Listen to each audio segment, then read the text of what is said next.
Amre.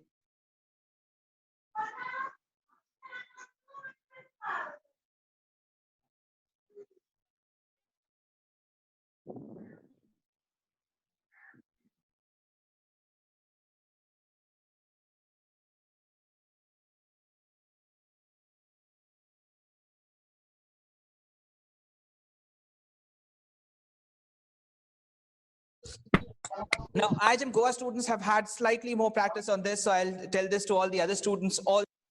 Guys, when we take an online session, there are a few things that you will need to understand before I start a class. You have to respond to me at all times, but you can't respond to me with a lot of words. Because all of you start speaking, then I will definitely not be able to speak. So what do? We will proceed on with the concept of the Zoom response. So you, all of you know how to raise your hand on Zoom? All of you raise your hand on Zoom, please. Yes, sir. Yes, sir. Yes, sir. Come on, I can't see you raising your hands. Where are you folks? Okay, yes, Avi, Akshat, done it. Yeah, good, keep going. Okay, all right. So you get a hang of it, right? So you can raise your hand, you can show a thumbs up, but in case you find it problematic that you're not able to do so, you can just show me a thumbs up on your video. I'm absolutely fine. The raising of hand or the raising of thumbs up in Zoom is only for those people who have not kept their videos on. I do understand there may be issues with network, so we are not going to get into that. But most importantly, it is going to be an interactive session. It is not going to be me barking and you listening. Okay? So first of all, I want all of you to give me a cute smile, please. I am giving you one of the best smiles that I have. I want a good smile in return, okay? Yeah, that makes it better. That makes it better. Cool, super cool. So people, today's session, today we are going to start off with something very basic, something very important, and trust me, something that no hospitality management course teaches. This is something that people start learning after they have already joined a hotel. And it's nothing great. It's not NASA science. It's not something that a hotel has to teach you because of the lot of knowledge that it requires. But this is the basic of hospitality. We are going to discuss what is called as guest sensitization. But before I go to guest sensitization, there is one very beautiful slide which I have in mind, which I want you to see. Okay, I'm going to share my screen now, and hopefully you guys should be able to see the screen.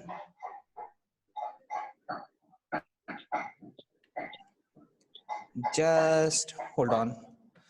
See, I'm a techno moron, all right? So I take some time doing all this stuff. Okay, you should be able to see a slide in front of you that looks like a hand-drawn algorithm. If you can see it, show me your thumbs up. Can you see it? Yes, good. Okay, some people can see it. If some people can see it, I'm assuming everybody can see it. Now this slide talks about having a problem. So I need you to answer this question to yourself. No need to answer it to me, no need to answer it to anybody in this world, but answer it to yourself. Do you have a problem in life? Now there can only be two answers to this question. It could either be a yes or it could be a no. Fair enough?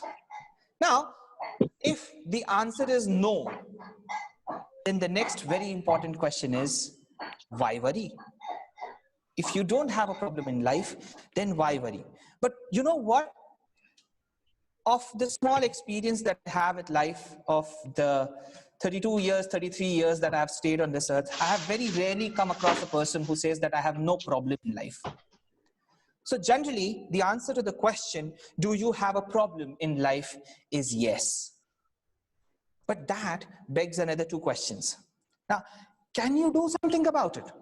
If you have a problem, see, everybody today in today's world, everybody has a problem. And that's a big problem. And the problem is called COVID. COVID-19 to be exact. Now, this big problem, which has completely stopped everything that we do day in and day out. Yeah, it's a big problem. But you need to ask yourself, these may not be, COVID is not the only problem. I had a problem, I fought with my wife today. I'm sure you had a problem that somebody fought with your parents today, or maybe your girlfriend, or maybe your friend, or maybe you realize that you have spent all your pocket money and you don't have any more money to spend anymore. Or you may realize that you wanted to give something for charity and you can't. Or you may realize that you don't want to give something for charity and IIHM is forcing you to do food soldier program. There are so many things that are a problem. Now, when this problem arises, you need to ask yourself, can you do something about it? If you can do something about it, that means there's nothing to worry. All you need to do is take that step. So if you had a fight with your parents and you're worried about it, can you think about it? Of course you can. You can go up to them. You may feel like apologizing to them. You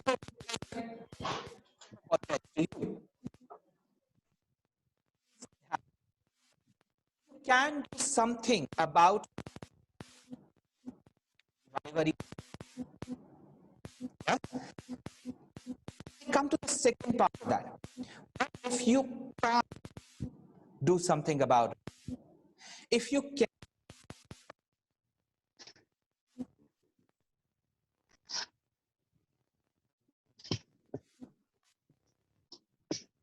Sir, can't hear you properly.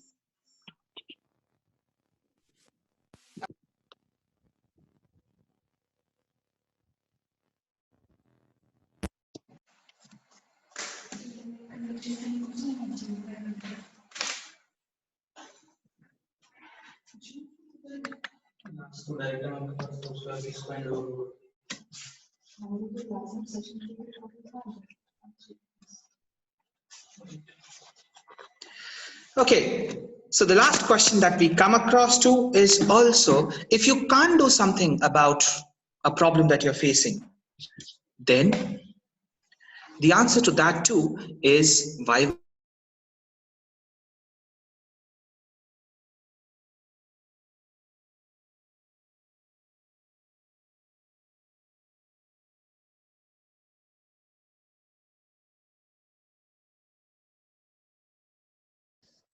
that I'm going to stop this now. Okay, we seem to be having a problem with the audio. So I'm going to start talking again slightly.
Okay, we had a technical glitch here in Goa, guys. So the power went off, and as a result of which I was unable to.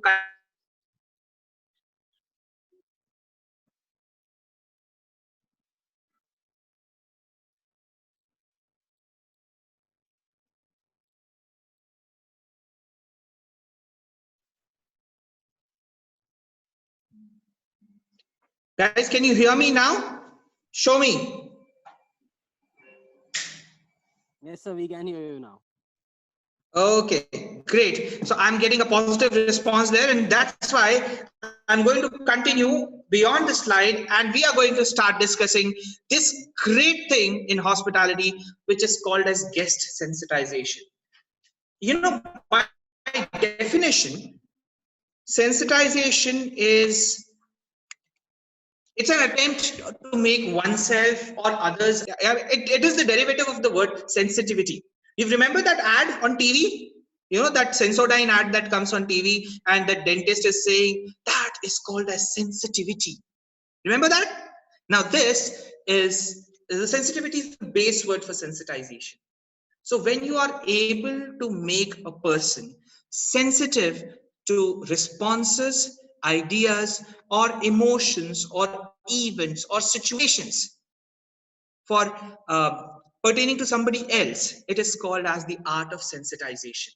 And sensitization works tremendously well in our field, in the field of hospitality. Why do you think is that? Because our field depends upon us feeling what the guest feels and us making sure that the guest feels what we are feeling. Okay, so what I'm going to do now is, whether we like it or not, I will have to share another PowerPoint presentation, which some of you may or may not like. There you go.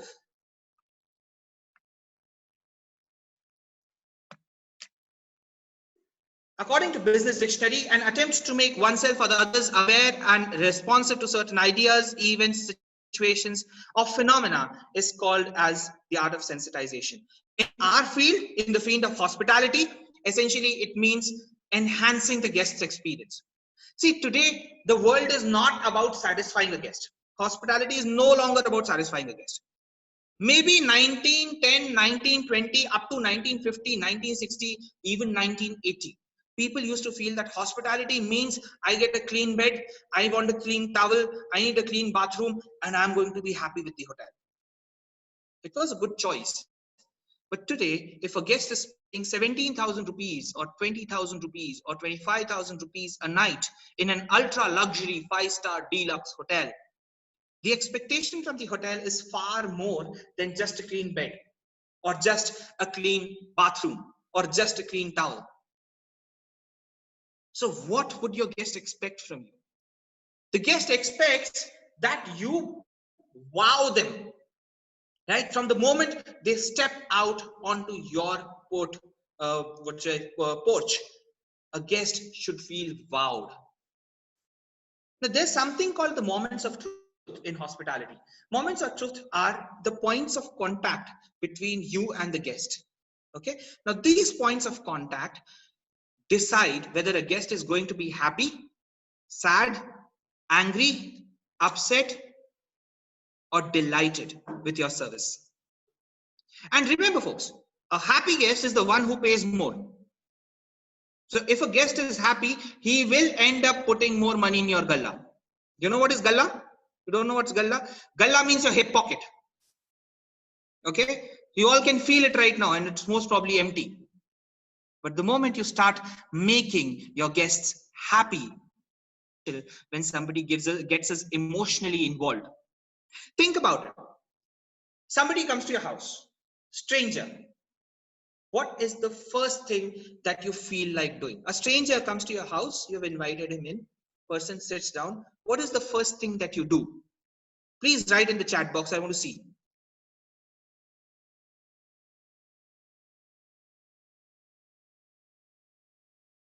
I have with us Miss Mayuri. Miss Mayuri is moderating this session. So I will ask Miss Mayuri to tell me what are the responses.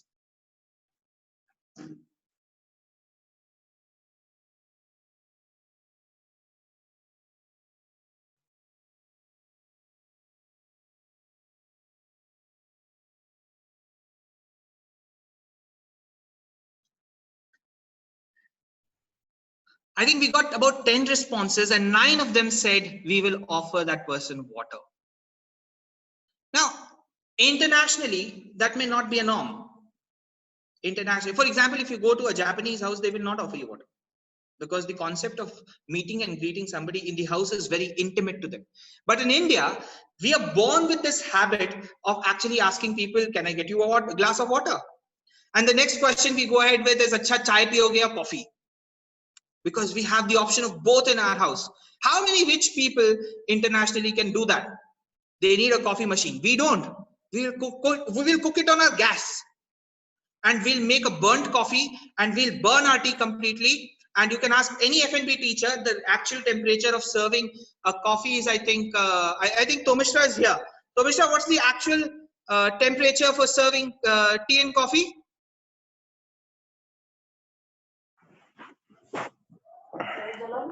Oh. Tomishra ma'am's there? Not there? Sir, it's 73 degrees Celsius For what? for coffee, sir. And what about Especially tea? in cappuccino or latte, the froth of the milk is taken to 73 degrees Celsius. What about tea? I don't know about that, sir. Mayank sir, would you care to help us? So if I remember correctly, I'm not an F&B guy, mind you, but if I remember correctly, it is 75 for coffee and around 85 to 90 for tea. So that's what I remember. And I'm sure all of you at some point or the other, you've made tea and coffee for some of your guests or even for your family members. Have you ever kept it at 75, 80, 85, 90 degrees? Ever at all? This means yes and this means no.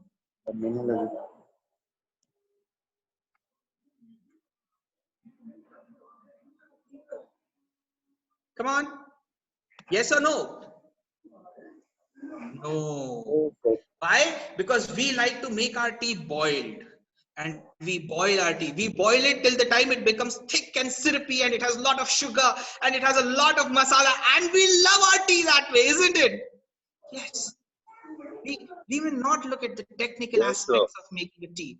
But trust me, guys, that feeling, the feeling of offering a tea to somebody who has come to your home, that feeling of offering coffee to somebody who has come to your home, a feeling of sharing whatever we have, how much little we have, that Indian feeling, that is the art of sensitization. And not a lot of people in the world can do it. We can. We were born in a culture which can. We were born in a culture which teaches us that we have to feel what others feel. And that's the beauty of our industry. So if you remember when you had joined and if I had had a session with you, I told you, we are Indians. And which means I am a very lucky soul because I don't have to work a lot on you. I don't have to teach you this. I just have to teach you the technical aspects because feeling wise, emotion wise, emotional quotient wise, you are more than ready to already become hoteliers. So what I have done today is I have jotted down 7 points. 7 points of how can you sensitize yourself with a guest. Okay. The first point, look at 10 feet, smile at 5. I'll come to the explanation of each of these later, but just remember these points right now. And if you can, if you're sitting on a laptop, on a mobile phone, if you have your memo pad open, please write these down. Look at 10 feet, smile at 5. That's point number 1. Point number 2, respect the other person. If it's one person, respect that one person. If it's too many people, respect all of them. How will we do that? I'll come to that. Number 3, introduce yourself, which is very important. You have to introduce yourself whenever you are in interaction with anybody else. Number 4, identify your guest with his or her name. Names are super important, guys. You cannot ever forget a guest's name. Again, we'll come to the importance of this slightly later. Echo, E-C-H-O. I'm not explaining this word, where I will be asking you what this means later. Okay. Then give time guarantee. This is point number 6. Give time guarantee. And number 7 is explain why. Now, what we are going to do is one by one, I am going to explain each of these points to you. And then you know what you will do? Your job is to introspect. Because like I said, in India, we are born with this culture, right? So you need to introspect how much of this you're already doing and how much of this can you imbibe and start utilizing In your second year, now that it begins, now that you're going to step out into the industry, now that you need to understand the professionalism behind the art of hospitality, these are the points which you need to start utilizing. And these are 7 very easy steps. Once you start following these easy steps, trust me, I don't like using this word, but you can butter anybody in this world just by using these 7 basic points. Let's start off with point number 1. Look at 10 feet and smile at 5. When you look at somebody, your body language, which we discussed yesterday with Goa, we were talking about, I am waiting for you. And the moment you smile, you know that beautiful smile which all of you can show me right now. Show me your smiles, please. Okay, good. Smiling. Rohit, can I see your smile? Yes. It takes special name calling to get people to smile. Okay. So, see what happens is, you may not have noticed this, but whenever somebody comes in your vicinity, I'm calling it vicinity right now, we'll go into the science of this in the next slide, but whenever somebody comes in your vicinity, you automatically recognize that somebody is there, right? So you look at that person, because the organ which we trust most in our life is our eyesight. Okay, so immediately look. Whenever you hear something, the first thing you do is you turn around and look, right? So when you look at somebody, you have acknowledged somebody's presence. But when you're smiling, you have acknowledged a relation. So what we'll do is we'll go through and we'll understand with a small help, with the help of a small proximity matrix which I've drawn. Now suppose that dot right in the center is Sameer Mehta. Of course, my girth does not permit me to be signified by a dot, but given the size of the screen, I think the dot suffices. So that dot is Sameer Mehta. Now I make a circle around this dot named Sameer Mehta with a radius of 10 feet. So this is the yellow circle. Let's say this is the radius of 10 feet. This 10 feet circle around me forms what is called as the public space. Okay, this is the public space of Sameer Mehta, which means any movement that happens within this 10 feet radius will tickle on Sameer Mehta's brain. He will get a hint that something is going on there. Okay, and I have absolutely no harm, I have absolutely no qualms with somebody walking in and out of my public space. Right? So I'm walking, somebody walks 7 feet away from me, 6 feet away from me. I have absolutely no issues. I don't even pay attention to what that person is. That may be a tiger, I wouldn't mind, because I know that I still have that fraction of a second to run away. Isn't it? So that 10 feet is a lot of distance. That's called my public space. Now let's go closer to Sameer Mehta. And we form another circle. This time the radius is 5 feet. This 5 feet radius is called the personal space. Now this 5 feet radius is where two of my senses are very active. One is sight and one is auditory, that's hearing. Okay, these two senses are going to be very active within a radius of 5 feet. This circumference with 5 feet radius around me, my eyesight and my ears are going to be hyperactive. If somebody comes in within this 5 feet radius, these two sensations will automatically tinkle loudly, right? And I will have to pay attention to what is happening in this space. My brain will force me to recognize that there is something happening which is very close by.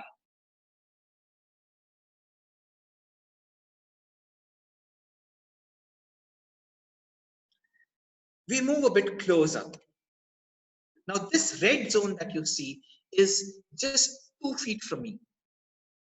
This circle with a radius of 2 feet, this is called my private space. This space, guys, this space, all 5 of my senses are active and they're super active. And when this space is intruded, we start feeling uncomfortable.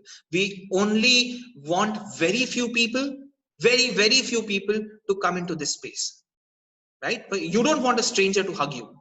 You don't even want all your friends to hug you. You will not accept even if just a friend from your college would say, hi, mera dost, aaja chal gale milte. You would do that, right? But you will do that maybe with your family. You will do that with the best of your friends. You will do that with your girlfriend, boyfriend. You will probably not do that with anybody else. That is your private space, guys. And this private space, you don't want anybody interfering.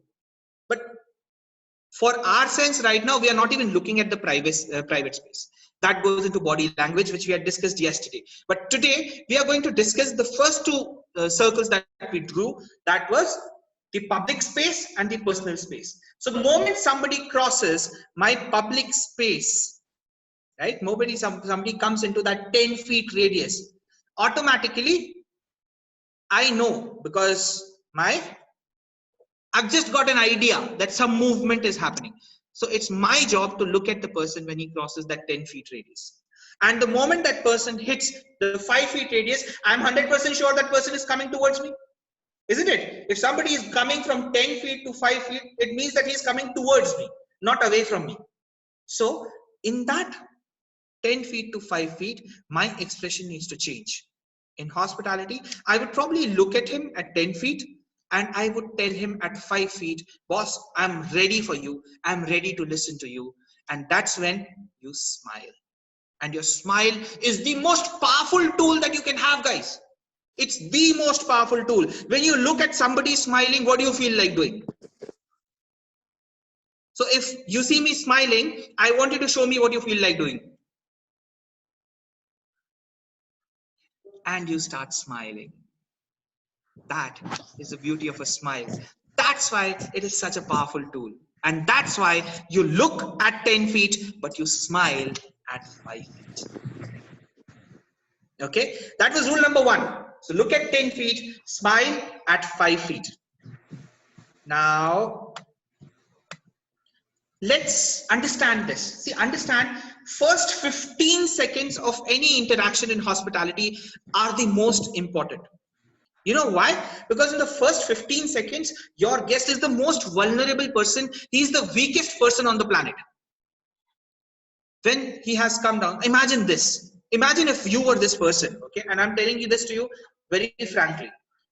I've seen this happening a lot in the hotels. I get down from a car, probably my own taxi or maybe the hotel car, whatever be the case. I get down from the car. I need to walk in through something that looks like a rectangular door. And this rectangular door, mind you, is very openly saying that it is an X-ray machine or a metal detector. So it is supposed to detect whether I'm carrying any metals or not, right? My bags have already gone into X-ray.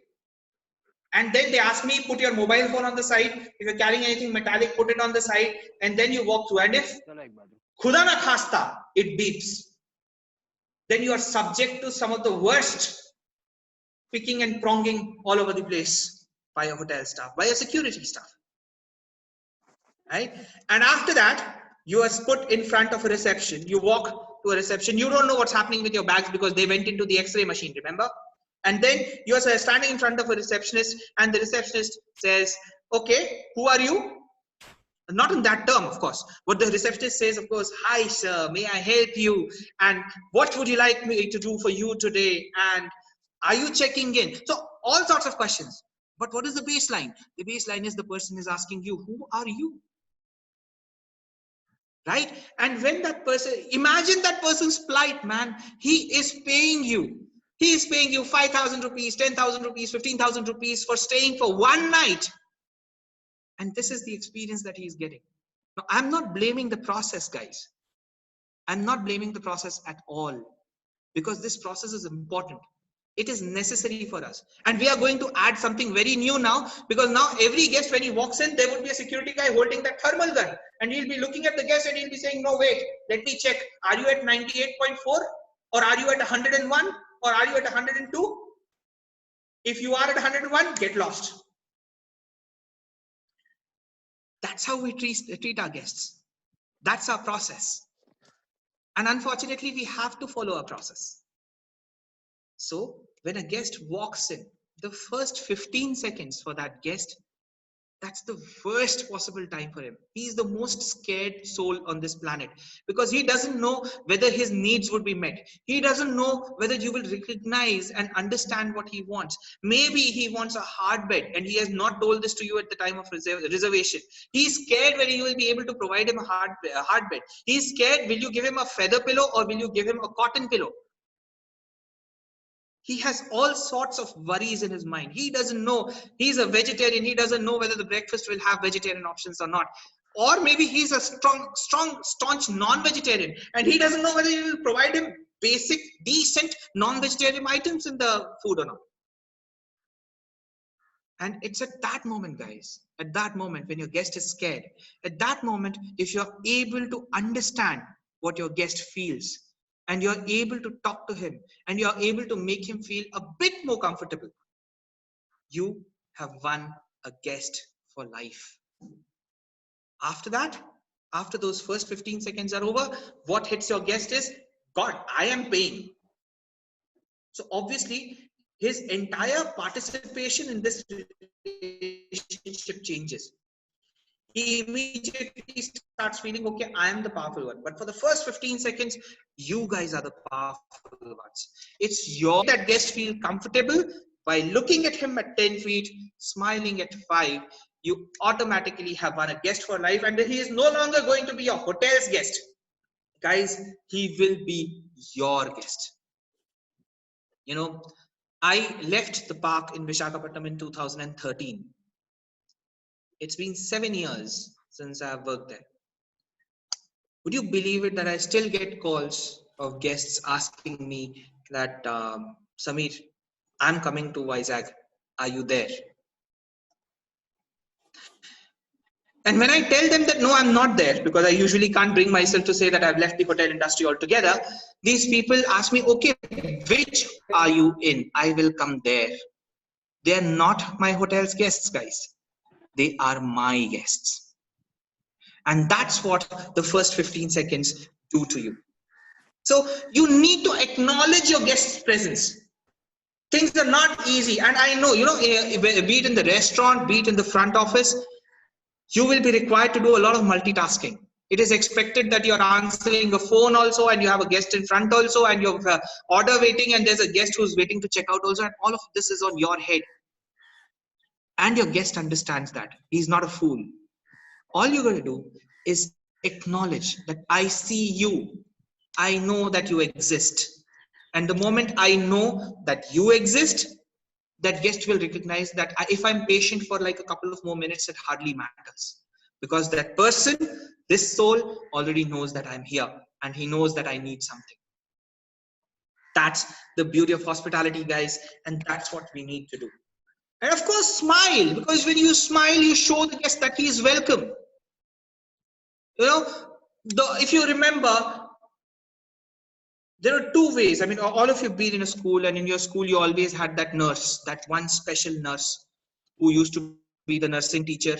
And her job was to ensure that if you feel ill, you feel upset, you could walk into the medic room and she would take care of you. Now, nurses have predominantly been of two types. Ones who are very hard on the outside, and when you faint, they give you that stern look, and they are like, "Tum gir gaya."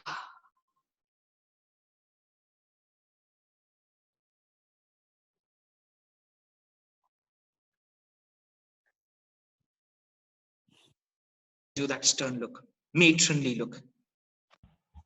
Okay, so smile to show to the guest that he is a welcome person. Smile to show to your guest that he can speak and you will listen. Listen, not hear. There's a difference between the two terms, listening and hearing. Is in and out. Listening is when it goes in and it stays in. So there is a central processing unit here. We call it the Kali Khopdi. So this Kali Khopdi, it processes what is the input, and then there's an output from here, not from here. Make sense? The second point, very, very important point, respect. Respect your guest. You know, there's this very old saying. It says, respect can never be demanded. Respect is always commanded. How do you command respect? By giving respect. Do you think thousands and tens of thousands of people followed Mahatma Gandhi because he was wearing a dhoti? Do you think they followed him because he was a vegetarian? Do you think they followed him because he smiled? Let me be very frank. No, Mahatma Gandhi very rarely smiled actually. You can see his photographs, you will realize. No, but he respected each and every person who came to him. That was his faith, that he respected people. And look where it took him. He had an entire nation rallying behind him. Why? Because he respected the entire nation. So guys, respect is very, very important. Now, how do you show respect? It's okay to call somebody a sir and a ma'am. It does not make you feel small. You can use sir, madam, ma'am, mademoiselle. Be my guest. You know, when you call somebody sir, it does not mean that you're going to make him your teacher. It does not mean just somebody is knighted, so it has to be that synonym for that huge title that has been given to him. No. You call somebody sir because you want to pay respect to that gentleman, and he is generally not related to you. Now, when somebody is not related to you, you can't go on calling him uncle and auntie, right? So here's a simple thing. Call them sir or ma'am. You can. And use these words at the end of every sentence. Or in the beginning of every sentence. Sir, can I help you with something? Would you like something from me, ma'am? Would you like me to order a wake-up call for you, ma'am? Would you like a cup of tea, sir? It automatically helps you develop a connect. Understand, guys, I'm not trying to oversimplify what you do. I'm trying to give you ideas which you can utilize tomorrow if need be and become good hospitality professionals. Always ensure you have an eye contact. The greater the eye contact, the more compassion you show for a person. And more importantly, a person would start trusting you. Eye contact is very, very important for trust. If somebody is not looking at you when he's talking to you, that means he is not sure of what he or she is saying. Chances are that that person is lying or trying to hide something from you. They say eyes are the windows to the soul. This is the reason why they say eyes are the windows to the soul. You can choose to look into somebody's eyes and then tell him whether you like him, whether you want to serve that person or not. I mean, look at it this way. Generally, and I'm sure all of you had this experience, if you think of a Prince Charming or a Princess Charming for you, right? What is the first thing you would want that person to say? You want them to say, I love you, right? You want them to say, I love you, I love you. And how do you expect them to say, I love you? You expect them to say, I'm doing this, I love you. You want them to do that? Or would you want them to actually look right into your eyes, stare into your eyes, go into the depth of your soul and say, I love you? And that, my dear friends, is the difference between having a good eye contact and being too feisty and too active to pay attention to your guest. So it's important that you have an eye contact. And that's how you show respect. After showing respect, what is important is that you need to introduce yourself. Give your name. Okay, don't shake hands anymore, but you can always say namaste. But giving your name is very important so that you identify that you are a human being. You are not a voice on the phone.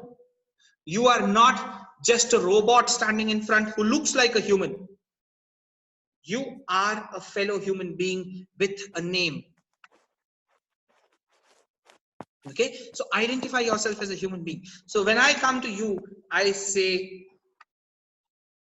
I am Sameer Mehta.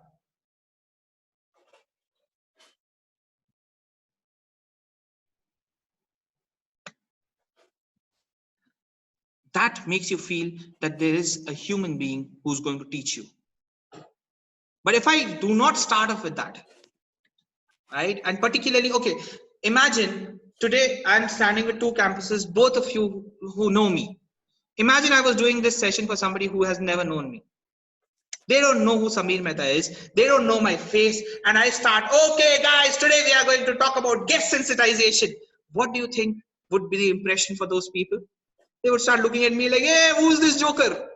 Isn't it? Yes, I don't want to be that joker. I want to be that human being who knows you. And that's why I will always ensure that I introduce myself. You know, I'll give you a beautiful example of this. There was it happened again in Visakhapatnam. There was this wedding booking that had come in. Huge booking, massive revenues. And the coordinator, for some obnoxious reason, instead of talking to the banquet people, he got very pally with me. Okay, so everything he asked me. I mean, it started off by him asking me about rooms, and I was very happy to help him with rooms because I was a front office manager, right? So I was like, yes, you want this room? Okay, I'll give you that room, this view, falana view, bathtub, shower cubicle, fantastic, fantastic access to the gym and spa and everything I took care. And after that, then he said, Sameer, I need more chairs in the wedding hall. Sameer, I need that puja ki thali for the shadi. Sameer, havan kund kahan rakhunga? Everything he asked me. I was off shift. At night, 1 o'clock, he's calling me, Sameer, can you please ask somebody to shift all the gifts to my room? Everything he asked me. Okay. He didn't know, I mean, everything done, and he went fantastically happy, gave a lot of tips to my people, and we were also very happy. And I told him, because at that time it was very important, right? So I went up to him at the time of his checkout. I said, sir, please, write something on TripAdvisor, sir. It will make a lot of sense to me if you write something on TripAdvisor. And this fellow, true to his word, he gave me a beautiful write-up on TripAdvisor. Excellent thing. Right? And he took everybody's name, my receptionist's name, my the banquet manager's name. He took my banquet guy's name, the restaurant guy's name, the housekeeping guy's name. And at last he said, and the manager with spectacles. No, why? I was too proud to wear a name badge at that time. I was heading the front office department. I was heading a core department, man. I did not wear my name badge. He forgot my name. He remembered me as the manager with spectacles. He didn't remember my name. So imagine the amount of anger that I would have been in. Imagine the amount of frustration that I would have been in. I woke up the entire night trying to ensure that his bugger's gifts reached his room. And he didn't remember. Looking back, the fault was mine. When the world wanted, I mean, when everybody was there wearing a name badge trying to introduce themselves to people, I wasn't. I was too proud of it. I had that ego in me. Why should I give my name? And you know what happened after that? My guest forgot my name. I was no longer a human being to him. I was no longer me. I was a representative. I was just a representative of the hotel. I was that manager wearing a black suit and the spectacles who was working at the park Visakhapatnam. I was nobody else. And that, my dear friends, hurts a lot. When you've worked so hard, you've worked so much to ensure that your guest is happy, and you end up doing this. So please, introduce yourself. Give your name. Whenever a guest approaches you, tell them, my name is Sameer Mehta, and I'm here to assist you. My name is Sameer Mehta, and tell me, how can I help you? My name is Sameer Mehta, and I am your teacher for today. Tell me, how can I help you? Immediately, you know what happens when you give your name and when you ask somebody to shake your hands, right? You can try this with any stranger in this world. You walk up to somebody and you say, hi, my name is Sameer Mehta. You know what is the response? An automatic response is, that person says, okay, hi, I am so and so. So he gives you his name. Not women, guys. Girls can ask girls. But the point is that we have this tendency, when somebody else gives us his name, we feel that we know that person's some intimate secret and we should also share. And we automatically give our name, and that's important. The moment you get your guest's name, you should always use the last name and use it wherever possible. Now, why the last name? Because in every culture, last name, calling somebody with Mr., Miss, or any title, and the last name is considered a sign of respect. Remember point number 2 when we had discussed respect? So this is a mark of respect. But calling somebody by the first name requires a lot more closeness in relationship. You can't go calling your boss by his first name, right? Your boss may not like it. In some cases he may, but in a lot of cases he may not. So that's the point. You need to ensure that you ask for the last name and you use the last name wherever possible. So when I'm using it in a sentence, I would rather ask people to say, okay, Mr. Mehta, welcome to my hotel, and how would you like to help? And how can I help you today? Or Mr. Mehta, your taxi is ready. Would you like to leave now? Mr. Mehta, your bill is ready. Mr. Mehta, the breakfast starts at 6 o'clock in the morning. You know what happens? I don't know if you've tried this or you've understood this. Even if you are in the middle of the biggest crowd in the world, if somebody takes your name, your ears pop up. You immediately listen, right? For example, if I just now say Pranjali, look, she starts smiling. I have 100 students on this session right now. I call out one name and that person starts smiling. That, my dear friends, is how you utilize somebody's name. A name is that important because then you attach a lot of importance to your name. Isn't it? Isn't it, Rifaqat? Say yes or no. See, he's waving. That's the point. Immediately you start feeling, right? You feel that you are the one, you are an individual and your individuality has been challenged and you want to respond to that individuality. So always, so if you want your guest to pay attention, call them by their last name. Call them Mr. Mehta, and immediately Mr. Mehta will, whatever he is doing, he will leave that and he'll look at you. Okay, yes, you want to say something to me? That's the beauty of using a last name. So knowing somebody's name, calling them by name also identifies that person as a fellow human being. Just like when you introduced yourself, you are telling him, okay, I am a human being. Now, when you call that person by his name, you are telling him that you are also a human being. And I know that you are a human being. Okay. And you develop a compassionate relationship. I'm also a human. You are also a human. Human. We humans should stay together. See, that feeling comes into play. So always remember, use the last name. Now, here's the catch. There may be a situation where you cannot understand what the last name of a person is. I'll give you an example. Sameer Mehta. What's the last name? Type it immediately in the chat. Type to everybody, please.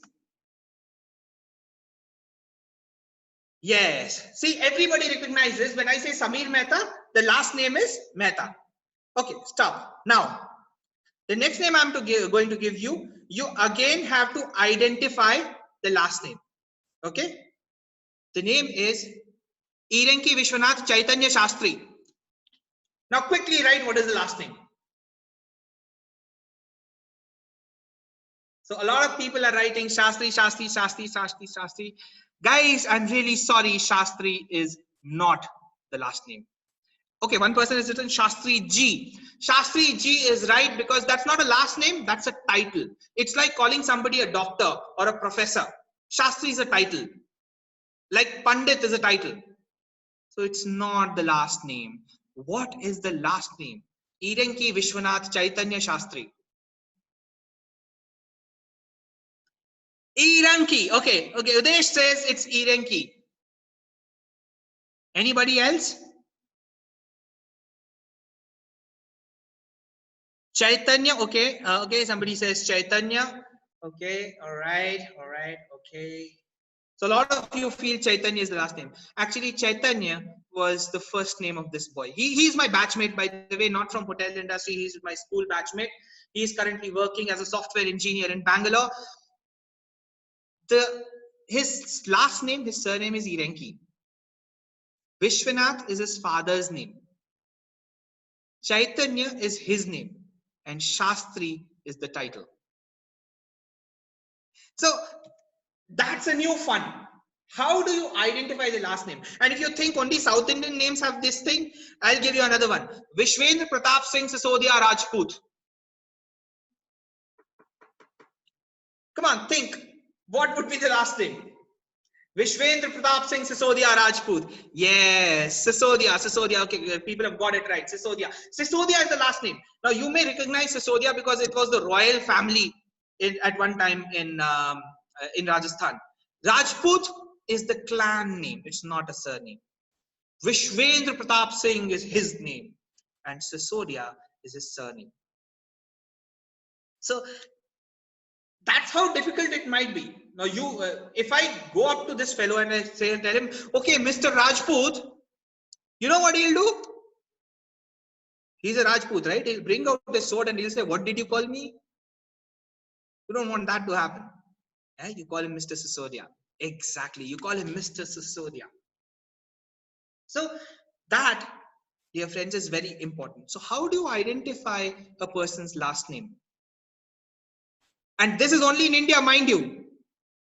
Different cultures have different styles of giving you the last name. For example, most of the Eastern or the Oriental countries give their last name first, right? So if I would have been born in Japan, or if I would have been born in China, then my name would have been Mehta Sameer and not Sameer Mehta. In fact, a lot of people in Gujarat, even today, put their surnames first and first names last. Isn't it? So how do you identify whether a name is a first name or a last name? It's a very simple question. And I'm going to type it as I speak. The question is, may I know your full name, please?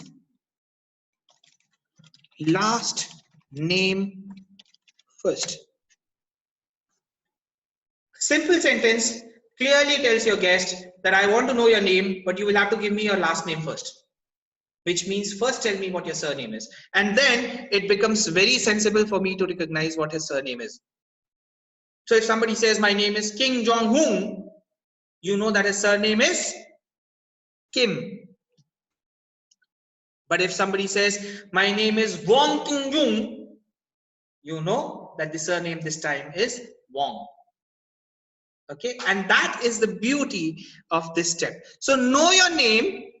Know your name. Exactly. Joshi Gaurav, Nanda Shubhankar. Good. So James Bond.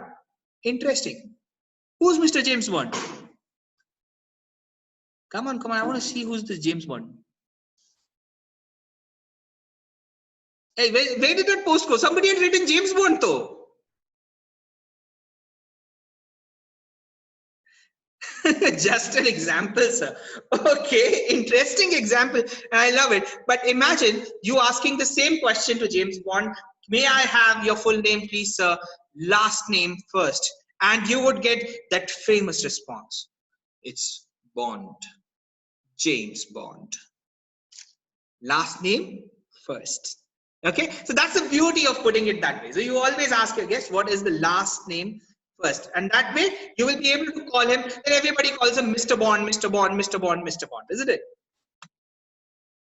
Okay, moving on. The next step is called echo. Now, before I tell you about this great stuff, this is step number 5. Before I tell you what this step is, what do you mean by echo? I need you to tell me what is echo. Okay, please raise your hand. I'm stopping this video. I'm stopping the presentation. I want to see all of you. Please raise your hand and I will call out. Who wants to answer this question? What is echo? Come on, somebody raise hand, man.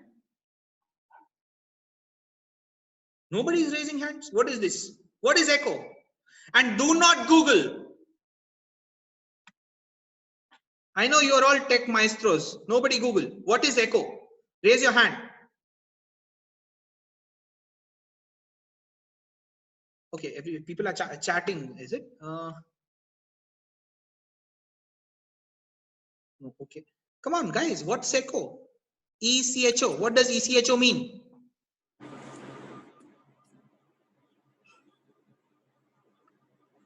People, Sir. I'm still your teacher. It's absolutely fine to tell me an answer. You will not make a fool out of yourself. Not today, not in this session. But make sure you don't do it in front of others.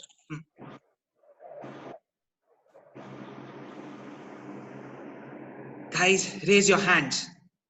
Okay, Rhythm has something to say. Sir, when we speak something, our sound comes back after hitting any obstacle. That's what is called echo. Absolutely right. Rhythm, where are you? Can you please unmute yourself and speak? Shreyash finally says it's the reflection of sound, which is true.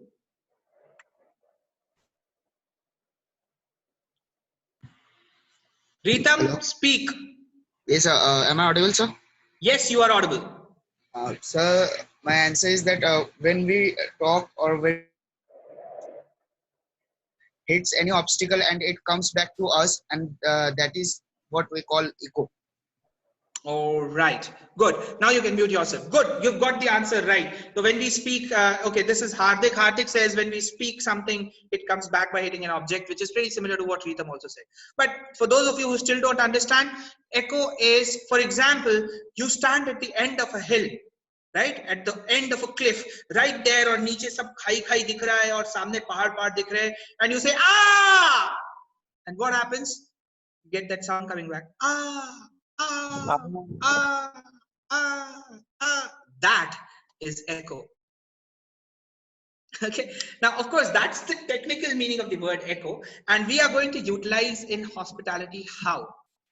This generally happens when you're taking orders. Whatever order. It could be food order. It could be a wake-up call. It could be for a taxi. It could be taking somebody's message. Always, always remember, you need to echo whatever you are taking notes on. Understand it this way. When you echo, you repeat the core content of any jobs, instructions, names, measures, or quantities which have been told to you by a certain guest.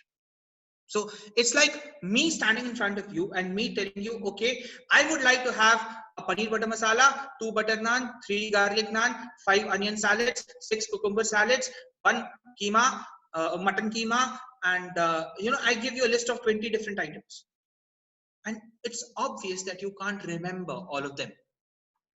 So what do? You immediately start repeating what the person has started saying. I still have just 10 more minutes to go, so I'll try and make this as fast as possible. That you start repeating everything that the guest says. So the moment I start saying paneer butter masala, you are, first of all, you're taking down the order. Remember, you are writing stuff down. So you have the pen in hand and you are writing. Okay. So the moment you're writing, when I say paneer butter masala, you immediately say paneer butter masala. How does this help? This helps you because the guest realizes that you are writing down, and automatically the guest will slow down on his order. Because in the end, the motive is that he wants to eat, right? He doesn't want you to make a mistake. He's not there to find out if you can take an order super fast or not. He's there to find out whether you can take the correct order or not. So you repeat immediately after the guest is speaking. So if the guest has started with a huge order, you immediately start repeating order-wise what he has said. This is the art of echoing. And how does echo help? Echo acts as the first check of correctness of any order or communication that has been taken. So if a guest says, I would need a wake-up call at 6:45 a.m. 6:45 a.m. Now, the guest also heard what you said, which means he realized, okay, right, that person has got the right answer. That person knows what I'm talking about. He knows that he or she has taken the right wake-up call. 6:45 a.m. with I would like to wake up with a black coffee. So 6:45 a.m. wake up call for room number 203 with a black coffee. This is the art of echoing, and it helps you develop a lot of confidence in yourself that you have got the correct communication. It puts a lot of confusions at rest. Now suppose the guest said 6:15. There are a lot of times we might confuse it for 6:50. And it's human. This kind of error is possible. It's definitely human. 6:15 and 6:50. Right? Now imagine you making a mistake at wake up call. You will get flounded. You'll get flogged for it, trust me. But if you repeat, if you echo, and if the guest catches that you're making a mistake, no, it's not 6:15. No, I'm talking about 6:50, 6:50. So you essentially clarified with the guest what could have been a huge mishap was avoided right in this beginning because you echoed, because you spoke to the guest exactly about what you're writing down. The next is giving a time guarantee. This is number 6. Giving a time guarantee. Very important. Always give time guarantees when the instructions of any jobs have been given. So for example, if a guest says, can you please collect my laundry? You don't say, yes, sir. You say, definitely, the laundry boy will be in your room in 10 minutes. Why do you think this is important? Why is time guarantee important? Come on, write down in the chat. Why is time guarantee important?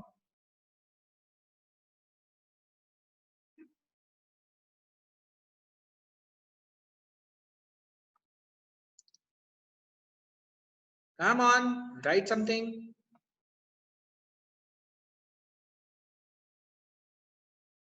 It gives guests some assurity. Yes, Devin, that's right.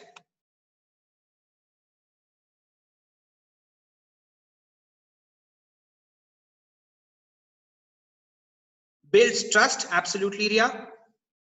So guest is assured of the service. Yes, absolutely. So they don't have to wait unnecessarily. Daniel, you're so right. And this is the point I was coming to. Guys, your guest's time is important. Your guest's time is so important. I mean, I'll give you an example. It's a slightly hilarious example, but it works. Think about it. You are a morning person. So you wake up at around 6 o'clock in the morning or 6:30 in the morning and you order for a cup of coffee. Okay. And I'm taking your order. So you say, I need a cup of coffee. And I ask you very politely, okay, sir, which coffee would you like to have? We have espresso, we have cappuccino, we have mochaccino. And you say, no, I prefer cappuccino. And I'm like, okay, sir, I will get you your cappuccino, and we disconnect. Now what happens to you? Now you are thinking, okay, my cappuccino is on the way. And then this is morning time, remember? You start feeling. And then what happens? Now you are waiting for your coffee. You have no idea when the coffee is going to come. But you have one absolute idea. Something is going to come, and that is not going to be very nice. But you hold in because you're not sure. What if the coffee comes in right now? What if the coffee comes in like 1 minute and you are in the bathroom and you missed your coffee? The hotel is going to charge you for it. So you don't want to spend that money unnecessarily. Now you are sitting, holding everything in, and then maybe me, because I'm the coffee server, I come back after 15 minutes. Then what happens to you? By the time I come in, you would be giving me gali of the most beautiful fashion. Hey, सारी गालियां जो कुछ निकल रहा होगा सब मेरे लिए निकल रहा होगा. All because I did not give you a time guarantee. Now I could have told you that I will take 5 minutes. Then you could have planned yourself accordingly. You immediately started feeling, you're like, I'll come out in 2 minutes. So let me go, visit, finish, and come back. I'll be back at the time of my coffee. Okay, so giving a time guarantee is very important. Now this was a very funny example, but this happens at all times because a lot of times people ask for room service because they are entertaining somebody. They're entertaining a guest inside their room. And when they're entertaining a guest inside their room, they would like to know when their food would be ready. Now a guest might say, I would like to order for maybe chili chicken or 2 plates of chili chicken. I have guests in my room. If I tell them in the beginning that, all right, sir, 2 plates of chili chicken, it will take 15 minutes to reach your room. You are ready. So you can decide, Acha, you know what, in 15 minutes, I will be pouring wine. Why don't you send me a bottle of wine? But if I did not tell him how long it will take the chili chicken to come, automatically you would start thinking, "Arey, chili chicken, okay, chili chicken is about to come. Arey, abhi 2 minute mein aa jayega, 2 minute mein aa jayega, 2 minute mein aa jayega, 2 minute mein aa jayega, 2 minute mein aa jayega." तुम्हारे guest तुमको जूते मार के चले जाएंगे. And that's, guys, the importance of giving time guarantees. We are in this business for making our guest happy.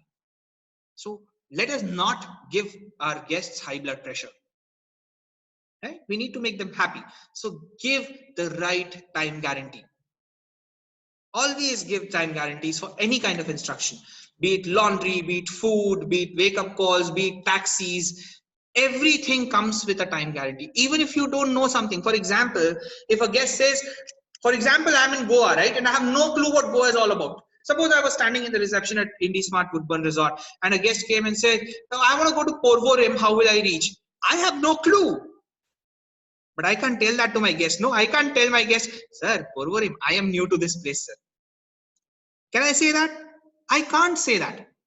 So what do? I say, "Sir, let me just find out. Give me 2 minutes or give me 3 minutes." What do I do in those 2-3 minutes? I open Google Maps, I check Porvorim, and I find out, okay, it takes so much of time from here to Porvorim. And I show it to him, "Sir, Porvorim, these many kilometers, this much time it will take." But I gave him a time guarantee and he could utilize that time doing something himself. He did not have to worry about, "Arey, wo time pe kya ho raha hai, kab answer milega." He doesn't have to worry about that. So he is rest assured that somebody is working during that time on his problem. Okay, that's the importance of giving a time guarantee. And finally, folks, the last point is explaining why. Always explain why. You are going to ask your guest to do so many procedures. You ask your guest to walk in through a metal detector. You tell him, "I want to check your luggage. तुम्हारे luggage में कुछ atom bomb वगैरह तो नहीं है." That's why you're putting it in the X-ray machine, right? You're trying to find out whether the guest is carrying any kind of weapons or some things that are illegal. Right? To do that, to ensure that that happens, you have to explain to the guest, why are you doing it? "May I take your luggage to an X-ray machine, sir? Please understand, this is for your safety. I'm sure you would like me to check other people's luggages also." Believe me, I have had a situation where we caught a person trying to come into the hotel with a gun. And because my security team found out that his luggage had gun, his luggage was not permitted inside. He had to give us a written consent.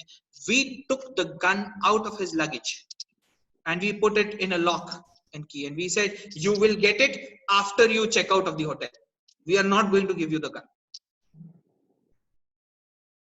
But explain why. Nobody wants that some gun-toting stranger walks into the hotel. Isn't it? So explain why you're doing a procedure. "Sir, we would like to take, may I have a government photo ID of yours?" Why do you need it? Tell that to your guest. Because today anybody can forge anything, right? So your guest might be worried that you are going to forge his photo, your ID or whatever. But you tell him the reason. "Sir, can I have a government ID proof? It is required as a procedure from the government of India to know who has stayed in hotels." So that does not make it, he'll not be happy, "Acha, because government is asking, so let me give him a government ID card." No, but at least he will understand why you're doing something. So always show benefits wherever possible. For example, a situation happened with us when we were in the hotel and we used to take photograph of every guest whenever that guest was checking in, and that photograph would go out to the entire departments. So everybody could know, okay, this person, the person who looks like this, his name is Mr. Malhotra or Mr. Mehta or Mr. Falana or Mr. Dimka. So that everybody could call them by the name, right? But I couldn't say this to the guest. And this guest, this was a Japanese guest, and the moment we asked him, sir, can you please look into the camera? I would like to take a photo of yours. He got very upset. He got very upset. It was his first time traveling out of Japan. He immediately wanted to check out. Why? Because we asked him to look into the camera. And so I was called immediately because he was a VIP, and I was told that ye to bhag raha hai, isko pakdo. So I asked kya hua, and they told me he's looking for he does not want to look into the camera. I said okay. I went up to the guest and I said, sir, may I request you to look into the camera? I can assure you this photograph will not go outside the hotel. This photograph is so that everybody in the hotel knows who you are. And if you want, I will show you the places where your photograph is going to be displayed. He was not very happy about it, but the moment he realized the reason why I am doing that, he accepted. He checked out after 3 days.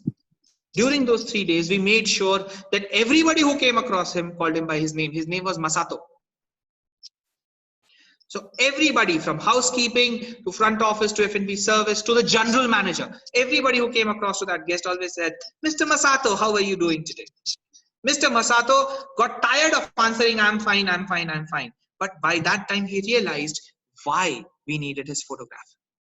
So guys, give reasons. If you give reasons, people may not be happy about the procedure you're putting them through, but they would still at least understand the importance of them.